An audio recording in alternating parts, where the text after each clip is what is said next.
ರಾಜ್ಯಾಧ್ಯಕ್ಷ ಸ್ಥಾನದಿಂದ B Y ವೀರನ್ನ kick out ಮಾಡಬೇಕು. ಡಿವಿ ಸದಾನಂದ ಗೌಡರದ್ದು ಎನ್ನಲಾದ ಆಡಿಯೋ ವೈರಲ್. ರಾಜ್ಯ ಬಿಜೆಪಿಯಲ್ಲಿ ಬೆಂಕಿ ಬಿರುಗಾಳಿ. ಬಿಜೆಪಿ ರಾಜ್ಯಾಧ್ಯಕ್ಷ ಬಿವೈ ವಿಜಯೇಂದ್ರ ಅವರನ್ನ ರಾಜ್ಯಾಧ್ಯಕ್ಷ ಸ್ಥಾನದಿಂದ ಕಿತ್ತು ಹಾಕಿ ಅಂತೇಳಿ ಕೇಂದ್ರದ ಮಾಜಿ ಸಚಿವ ಡಿವಿ ಸದಾನಂದ ಗೌಡ ಅನಾಮಧೇಯ ವ್ಯಕ್ತಿಯೊಬ್ಬರ ಜೊತೆ ನಡೆಸಿದ್ದಾರೆ ಎನ್ನಲಾದ ಆಡಿಯೋ ಸಂಭಾಷಣೆ ಇದೀಗ ಭಾರಿ ವಿವಾದ ಸೃಷ್ಟಿ ಮಾಡಿದೆ.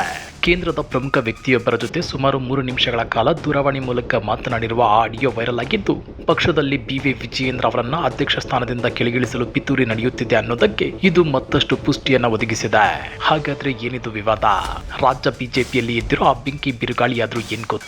ಅದನ್ನ ಡೀಟೇಲ್ ಆಗಿ ತೋರಿಸ್ತೀವಿ. ಆದ್ರೆ ಅದಕ್ಕಿಂತ ಮೊದಲು ಹಲೋ ಕನ್ನಡ ಯೂಟ್ಯೂಬ್ ಚಾನಲ್ ಅನ್ನ ಸಬ್ಸ್ಕ್ರೈಬ್ ಮಾಡ್ಕೊಳ್ಳಿ. ಹಾಗೇನೇ ಪಕ್ಕದಲ್ಲಿರೋ ಬೆಲ್ ಬಟನ್ ಅನ್ನು ಪ್ರೆಸ್ ಮಾಡಿ. ಇಷ್ಟು ದಿನ ಒಳಗೊಳಗೆ ನಡೆಯುತ್ತಿದ್ದ ರಾಜ್ಯ ಬಿಜೆಪಿಯ ಬಣ ರಾಜಕೀಯ ಈಗ ಈ 3 ನಿಮಿಷಗಳ ರಹಸ್ಯ ಆಡಿಯೋ ಸಂಭಾಷಣೆಯಿಂದಾಗಿ ಹಾದಿ ಬೀದಿಗೆ ಬಂದಿದೆ. ವಿಜಯೇಂದ್ರ ಅವರನ್ನ ಅಧ್ಯಕ್ಷ ಗಾದಿಯಿಂದ ಕೆಳಗಿಳಿಸಲು ದೆಹಲಿ ಮಟ್ಟದಲ್ಲಿ ಯಾವ ರೀತಿಯ ತಂತ್ರ ಪಿತೂರಿಗಳು ನಡೆಯುತ್ತಿವೆ ಅನ್ನೋದಕ್ಕೆ ಈ ವೈರಲ್ ಆಡಿಯೋ ಈಗ ಸಾಕ್ಷಿಯಾಗಿ ಸಿಕ್ಕಿದೆ. ಹಾಗಾದ್ರೆ ಆ 3 ನಿಮಿಷಗಳ ಫೋನ್ ಕಾಲ್ನಲ್ಲಿ ಸದಾನಂದ ಗೌಡರು ಆಡಿರೋ ಆ ಖಡಕ್ ಮಾತುಗಳೇನೋ? ಬಿವೈ ವಿಜಯೇಂದ್ರ ಕುತ್ತಿಗೆಗೆ ಗರಗ ಸೈಡಲು ರೆಡಿಯಾಗಿರೋ ಆ ಮಾಸ್ಟರ್ ಪ್ಲಾನ್ ಆದ್ರೂ ಏನೋ? ಅದನ್ನ ಒಂದ್ ಸ್ವಲ್ಪ ಬಿಡಿಸಿ ಹೇಳ್ತೇವೆ ನೋಡಿ. ಮಾಜಿ ಸಿಎಂ ಡಿವಿ ಸದಾನಂದ ಗೌಡರು ದೆಹಲಿಯ ಪ್ರಮುಖ ವ್ಯಕ್ತಿಯೊಬ್ಬರ ಜೊತೆ ರಹಸ್ಯವಾಗಿ ಮಾತನಾಡಿದ್ದಾರೆ ಎನ್ನಲಾದ ಆಡಿಯೋ ನಿನ್ನೆಯಿಂದ ಸೋಷಿಯಲ್ ಮೀಡಿಯಾದಲ್ಲಿ ಸಖತ್ ವೈರಲ್ ಆಗ್ತಿದೆ. ಈ ಆಡಿಯೋದಲ್ಲಿ ಬಿವೈ ವಿಜಯೇಂದ್ರ ವಿರುದ್ಧದ ಆಕ್ರೋಶ ಮತ್ತು ಅವರನ್ನ ಕೆಳಗಿಳಿಸುವ ಪ್ಲಾನ್ ಎಳೆ ಎಳೆಯಾಗಿ ಬಿಚ್ಚಿಕೊಂಡಿದೆ. ಆಡಿಯೋದಲ್ಲಿ ಡಿವಿ ಸದಾನಂದ ಗೌಡರು ಮಾತನಾಡ್ತಾ, ಇನ್ನು ಕೇವಲ 2 ತಿಂಗಳು ನಾವು ಕಾಯೋಣ.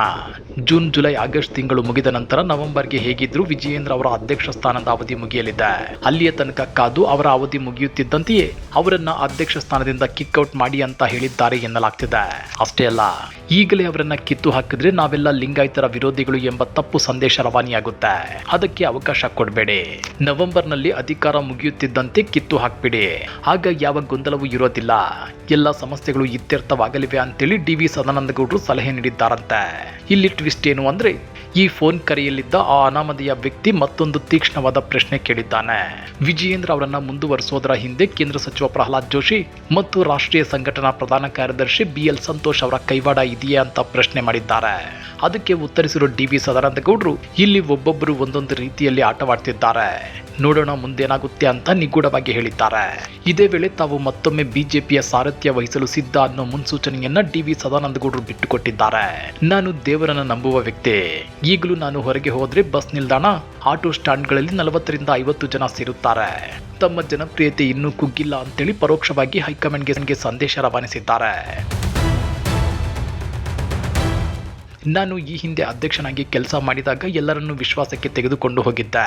ಆದ್ರೆ ಈಗ ಬಿಜೆಪಿಯಲ್ಲಿ ಎಲ್ಲವೂ ಉಲ್ಟಾ ನಡೀತಿದೆ ಅಂತೇಳಿ ಬೇಸರ ಹೊರಹಾಕಿದ್ದಾರೆ. ಅದು ಯಾವಾಗ ಈ ಆಡಿಯೋ ಮಾಧ್ಯಮಗಳಲ್ಲಿ ಮತ್ತು ಇಂಟರ್ನೆಟ್ ಅಲ್ಲಿ ದಟ್ಟವಾಗಿ ಹಬ್ಬಿತು, ಆಗ ಸಹಜವಾಗಿ ಮಾಜಿ ಸಿಎಂ ಡಿವಿ ಸದಾನಂದ ಗೌಡರನ್ನ ಸುದ್ದಿಗಾರರು ಮುತ್ತುವರೆದ್ರು. ಆದ್ರೆ ಈ ಆಡಿಯೋ ಬಾಂಬ್ಗೆ ಡಿವಿ ಸದಾನಂದ ಗೌಡ ನೀಡಿದ ರಿಯಾಕ್ಷನ್ ನಿಜಕ್ಕೂ ಅಚ್ಚರಿ ಮೂಡಿಸುವಂತಿದೆ. ಅವರು ಆಡಿಯೋವನ್ನ ನೇರವಾಗಿ ನಿರಾಕರಿಸಲು ಇಲ್ಲ, ಒಪ್ಪಿಕೊಳ್ಳಲು ಇಲ್ಲ.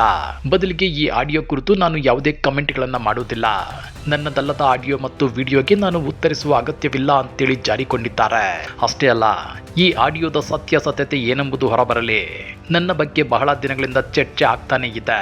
ಈಗಾಗಲೇ ಕೋರ್ ಕಮಿಟಿ ಸಭೆಯಲ್ಲೂ ಕೆಲವು ಪ್ರಮುಖ ಮಾತುಗಳನ್ನ ಹೇಳಿದ್ದೇನೆ. ಒಂದು ವೇಳೆ ಕೇಂದ್ರದ ನಾಯಕರು ಅಥವಾ ರಾಜ್ಯದ ನಾಯಕರು ಈ ಬಗ್ಗೆ ಕೇಳಿದ್ರೆ ಅವರಿಗೆ ಮಾತ್ರ ನಾನು ಉತ್ತರ ಕೊಡುತ್ತೇನೆ ಅಂತೇಳಿ ಖಡಕ್ ಆಗಿ ಸ್ಪಷ್ಟಪಡಿಸಿದ್ದಾರೆ. ಅದೇನೇ ಇದ್ರೂ ರಾಜ್ಯ ಬಿಜೆಪಿಯ ಒಳಜಗಳ ಈಗ ತುತ್ತ ತುದಿಗೆ ತಲುಪಿದೆ. ವಿಜಯೇಂದ್ರ ಅವರನ್ನ ಬಿಜೆಪಿ ರಾಜ್ಯಾಧ್ಯಕ್ಷ ಕುರ್ಚಿಯಿಂದ ಕೆಳಗಿಳಿಸಲು ಖುದ್ದು ಪಕ್ಷದ ಹಿರಿಯ ನಾಯಕರೇ ನವೆಂಬರ್ ತಿಂಗಳ ಡೆಡ್ಲೈನ್ ಫಿಕ್ಸ್ ಮಾಡ್ಕೊಂಡು ಕೂತಂತಿದೆ. ಹಾಗಾದ್ರೆ ನಿಮ್ಮ ಪ್ರಕಾರ ವೈರಲ್ ಆಗಿರೋ ಈ ಆಡಿಯೋ ನಿಜ ಇರಬಹುದೇ? ವಿಜಯೇಂದ್ರ ಅವರನ್ನ ನಿಜಕ್ಕೂ ರಾಜ್ಯ ಬಿಜೆಪಿ ಅಧ್ಯಕ್ಷ ಸ್ಥಾನದಿಂದ ಕೆಳಗಿಳಿಸಬೇಕಾ? ಮುಂದಿನ ಅಧ್ಯಕ್ಷರಾಗಿ ಡಿವಿ ಸದಾನಂದ ಗೌಡರು ಬಂದ್ರೆ ರಾಜ್ಯ ಬಿಜೆಪಿ ಮತ್ತೆ ಗಟ್ಟಿಯಾಗುತ್ತಾ? ನಿಮ್ಮ ಅನಿಸಿಕೆಯನ್ನ ತಪ್ಪದೆ ಕೆಳಗೆ ಕಮೆಂಟ್ ಮಾಡಿ ತಿಳಿಸಿ. ವಿಡಿಯೋ ಇಷ್ಟ ಆದ್ರೆ ಲೈಕ್ ಮಾಡಿ, ಶೇರ್ ಮಾಡಿ, ಚಾನಲ್ಗೆ ಸಬ್ಸ್ಕ್ರೈಬ್ ಆಗೋದನ್ನ ಮರಿಬೇಡಿ. ಜೈ ಹಿಂದ್, ಜೈ ಕರ್ನಾಟಕ.